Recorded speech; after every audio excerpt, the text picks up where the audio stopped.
Hello dear students. तो बेटा कैसे आप लोग। तो जैसा कि आप जानते हो कि कल नीट एंट्रेंस स्टार्ट होने वाला है और आपकी जो फाइनल प्रिपरेशन थी नीट एंट्रेंस की वो आज तक जितनी होनी थी वो हो गई। और मैं ये भी जानता हूं कि आप सब अभी बहुत ही स्ट्रेस में होंगे, एंजाइटी में होंगे। तो बेटा आप जो स्ट्रेस है, एंजाइटी है, इसको कंप्लीटली दिमाग से निकालो। क्योंकि अगर आपने स्ट्रेस लिया, एंजाइटी लिया आपने, तो आपका जो कल का पेपर है वो उससे खराब हो सकता है। जैसा कि आप जानते हो कि हमारा बिलीफ है, किस्मत में जो होगा वो मिलकर रहेगा। आपके हाथ में जो था वो सिर्फ इतना था कि आपने अपना फुल एफर्ट दिया, आपने अपनी पूरी मेहनत की, दिल लगा के आपने मेहनत की, ये आपके हाथ में था। उसके बाद इस मेहनत का आउटकम क्या होगा वो अल्लाह ने ऑलरेडी आपकी डेस्टिनी में ऑलरेडी लिखा हुआ है। वो फिक्स है। अगर आप कुछ भी करोगे वो तो भी वही मिलेगा जो आपकी डेस्टिनी में ऑलरेडी फिक्स है। हाँ, आपके हाथ पे मेहनत थी, आपने की। फिर इसका कंक्लूजन क्या है, इसका रिजल्ट क्या है, वो अल्लाह ने ऑलरेडी आपकी किस्मत में ऑलरेडी लिखा हुआ है। ठीक है बेटा। नंबर वन चीज, सो आप दिमाग में पहले ही बसा के रखो, जो खुदा ने लिखा होगा आपकी किस्मत में वो आपको पहुंच कर ही रहेगा। आपके हाथ में मेहनत थी, वो आपने की। नंबर वन चीज। नंबर टू चीज, एग्जामिनेशन हॉल में आप क्या करोगे। आप पहले आज रात जो है नींद करो, अच्छे से नींद करो, अच्छे से 8 घंटे की नींद करो, आराम से नींद करो, पूरा रेस्ट ले लो अच्छे से। सुबह निकलो, लाइट ब्रेकफास्ट करके ले लो। ठीक है, ज्यादा खाने की जरूरत नहीं है। चॉकलेट्स दो तीन जो है वो साथ में उठाओ, कोई इशू नहीं है। एग्जामिनेशन हॉल पे जाना है, रोल नंबर स्लिप उठा के जाओ, आधार कार्ड उठा के जाओ, दो तीन फोटोग्राफ्स भी साथ उठाना। चाहे रोल नंबर स्लिप में मेंशन है या नहीं है वो दूसरी बात है, लेकिन उठा के साथ रखना। क्या इशू है इसमें। आई कार्ड, आधार कार्ड, जितने भी कार्ड है वो साथ में उठाओ। ठीक है। अब दूसरा मसला है प्यारे बच्चों, जब आप एग्जामिनेशन हॉल में बैठोगे, बिल्कुल सब कुछ दिमाग से निकालो। कंप्लीट कंसंट्रेशन आप पूरा पेपर की ओर रखना। जैसा ही आप पेपर को कट मारोगे, पहला पहला 1-2 मिनट तो होते हैं, स्ट्रेस की वजह से बच्चे को कुछ दिखता ही नहीं है, तो आराम से आप रेस्ट ले लो।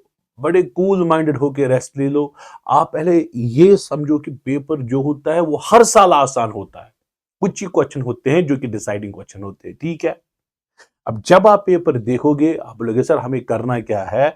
आप बेटा क्वेश्चन पढ़ते जाओ, क्वेश्चन पढ़ते जाओ। जब आप क्वेश्चन पढ़ोगे, जो भी आप स्टार्ट करोगे, कोई बायो से स्टार्ट करता है, कोई केमिस्ट्री से स्टार्ट करेगा, कोई फिजिक्स से, वो हार्डली मैटर करता है। जैसे ही आप क्वेश्चन स्टार्ट करोगे, क्वेश्चन पढ़ के ही आपको लगेगा कि ये क्वेश्चन बहुत ही आसान है। आपको खुद लगेगा कोई क्वेश्चन बहुत आसान है। जो क्वेश्चन आसान है, क्वेश्चन पेपर पे उसी पे टिक करो, वहीं पे ओएमआर आप बाद में भी 10-10, 15-15 करके भी फिलअप कर सकते हो। ये बार बार जरूरी नहीं कि आप यहां से टिक, यहां से ओएमआर, वो जरूरी नहीं है। क्या आपने दूसरा क्वेश्चन आपने देखा, आपको लगा कि ये क्वेश्चन बहुत ही आसान है, वहीं पे टिक। ठीक। तीसरा क्वेश्चन आपको लगा कि सर इसमें थोड़ा ये मुझे आएगा, अगर मैं थोड़ा बहुत समझूंगा, ये करूंगा, 3-4 स्टेप्स लूंगा, तो इसमें थोड़ा टाइम कंज्यूम हो जाएगा। इसको सर्कल करके रखो। क्या रखो, सर्कल करके। ठीक। उनको तो आपने टिक मारी, इस क्वेश्चन को आपने सर्कल किया। ठीक। आगे बढ़ते जाओ। और कोई क्वेश्चन आपको ऐसा मिलेगा, आप बोलोगे सर ये क्वेश्चन ही हमें समझ ही नहीं आ रहा है, अरे ये डेटा क्या है टोटली, ये तो बिल्कुल भी दिमाग के बाहर है। उस क्वेश्चन को आप क्रॉस करके मारो। आपने मारा क्रॉस। ठीक है, आगे बढ़ते जाओ और आप देखोगे बेटा, देखोगे मेजॉरिटी ऑफ क्वेश्चन जो होंगे, मेजॉरिटी 100+ क्वेश्चन, 180 में से 100+ क्वेश्चन ऐसे होंगे जो नजर से सॉल्व होंगे। आप देखोगे उनकी ओर, टिक मारोगे, देखोगे उनकी ओर, 2-3 लाइन पढ़ोगे, टिक मारोगे। मेजॉरिटी ऑफ क्वेश्चन ऐसे, 100+ क्वेश्चन ऐसे होंगे। जैसा आपने स्टार्ट से लेकर एंड तक, फिर आपने इसका मतलब है क्वेश्चन पेपर है 3 पार्ट्स में डिवाइड किया। आधे क्वेश्चन वहीं पे आपने टिक मारी, सॉल्व हो गए। कुछ क्वेश्चंस में आपको लगा कि ये स्टेप्स कंज्यूम करेंगे, उसमें आपने सर्कल मारा। और कुछ क्वेश्चंस में आपको लगा कि ये मुश्किल क्वेश्चंस है, उनको आपने क्रॉस मारा क्वेश्चन पेपर पे। ठीक। सो जैसा ही आपका टाइम चला जाएगा, आगे बढ़ता जाएगा, आप एंड तक पहुंचोगे। आप देखोगे प्यारे बच्चों, आप देखना 100+ क्वेश्चन आपको मिलेंगे जिनको आपने टिक मारी होगी। वो आप सर्कल कर सकते हो, 10-10 करके सर्कल करो या एक साथ सर्कल करो, कोई इशू नहीं है। ये नहीं यहां से टिक यहां से सर्कल, मुझे लगता है उससे कोई फायदा होने वाला नहीं। 10 क्वेश्चन करो, 10 को फिर सर्कल। ठीक है, तो जैसा ही आप एंड तक पहुंचोगे तो आपका एक स्ट्रेस जो है वो रिलीव हुआ होगा। आपको पता होगी कि सर हमने 100+ क्वेश्चन ऑलरेडी किए हुए हैं, अब कुछ ही क्वेश्चन बचे हैं। 40 क्वेश्चन है या 50 क्वेश्चन है, अब सिर्फ उतने ही बचे हैं। उनमें से भी कुछ क्वेश्चन ऐसे हैं जो आप कर पाओगी, क्योंकि जैसे आपने सर्कल किया होगा और क्रॉस किया होगा, आपको दिमाग में होगा कि वो वाला क्वेश्चन जिसको मैंने सर्कल किया है वो मैं कर सकता हूं जल्दी, वो वाला क्वेश्चन जिसको मैंने क्रॉस किया है इसमें टाइम कंज्यूम करने की जरूरत नहीं है। पहले आप सर्कल वाले क्वेश्चन पे आओगे। ठीक है बच्चों लोग, क्योंकि सर्कल वाले क्वेश्चन पे बहुत सारे क्वेश्चन ऐसे होंगे, 2-2 3-3 स्टेप करके आप सॉल्व कर पाओगे।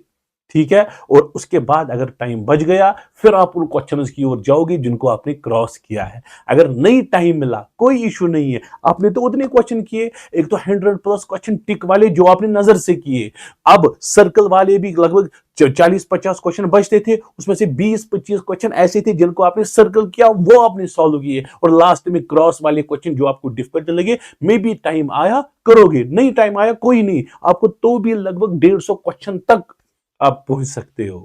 ठीक है, और बिल्कुल बिल्कुल रिलीव होकर एग्जामिनेशन हॉल में बैठो, आज की रात अच्छे से नींद करो, कोई इशू नहीं है, जो आपकी किस्मत में होगा वो आपको जरूर और जरूर मिल के रहेगा। ठीक है, और जो भी किस्मत में लिखा होगा अल्लाह ने वो बेहतर होगा आपके लिए। I wish you all the best for your examination. अल्लाह आप सबको कामयाबी दे।